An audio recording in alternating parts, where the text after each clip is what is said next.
కడప జిల్లా జమ్మలమడుగు నియోజకవర్గం క్రిస్టియన్ మైనారిటీల సంక్షేమ పథకాలను జగన్ ప్రభుత్వం అమలు చేయలేక రద్దు చేసినందుకు గాను స్థానిక తెలుగుదేశం పార్టీ కార్యాలయం నుండి అంబేద్కర్ విగ్రహం వరకు నిరసన ర్యాలీ చేపట్టారు। ఈ కార్యక్రమాన్ని టీడీపీ ఎమ్మెల్యే అభ్యర్థి భూపే సుబ్బిరామిరెడ్డి క్రిస్టియన్ మైనారిటీ సోదరుల ఆధ్వర్యంలో నిర్వహించారు। ఈ సందర్భంగా భూపేశ్ రెడ్డి మాట్లాడుతూ జగన్మోహన్ రెడ్డి అధికారంలోకి వచ్చిన నాటి నుండి మైనారిటీలపై దాడులు అధికమయ్యాయని అన్నారు। క్రిస్టియన్లకు ఇచ్చే క్రిస్మస్ కానుకలు ఎన్నో పథకాలను తీసివేశారన్నారు।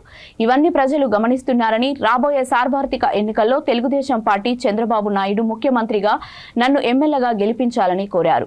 ఈ కార్యక్రమంలో రాష్ట్ర కార్యదర్శి రమణారెడ్డి, దేవగుడి యూత్ రాష్ట్ర క్రిస్టియన్ మైనారిటీ అధ్యక్షులు స్వామిదాస్, ఉపాధ్యక్షులు రమేష్ రెడ్డి, తెలుగుదేశం పార్టీ నాయకులు, కార్యకర్తలు, అభిమానులు పాల్గొన్నారు।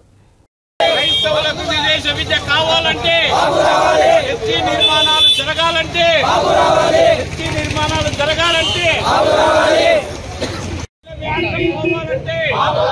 క్రైస్తవులు జెరూసలేం యాత్ర పోవాలంటే క్రైస్తవులు జెరూసలేం యాత్ర పోవాలంటే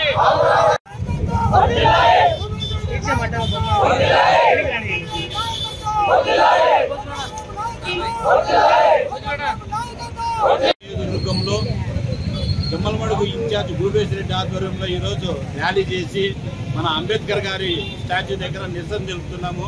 ఎందుకంటే నారా చంద్రబాబు నాయుడు గారు అప్పట్లో చంద్రబాబు నాయుడు ముఖ్యమంత్రిగా ఉన్నప్పుడు చర్చి నిర్మాణాలు అయితేనేమి, విదేశ విద్య అయితేనేమి, మన సబ్సిడీ లోన్స్ అయితేనేమి, అనేక రకమైన సంక్షేమ పథకాలు ఆ రోజు నారా చంద్రబాబు నాయుడు గారు ఇస్తే దీనికి రెట్టింపిస్తానని ఆ రోజు 2019లో జగన్మోహన్ రెడ్డి క్రైస్తవులకు మాయమాటలు చెప్పి ఆ రోజు గద్దెనెక్కి ఈ రోజు మా క్రైస్తవుల్ని అన్యాయం చేశాడు ఈ జగన్మోహన్ రెడ్డి।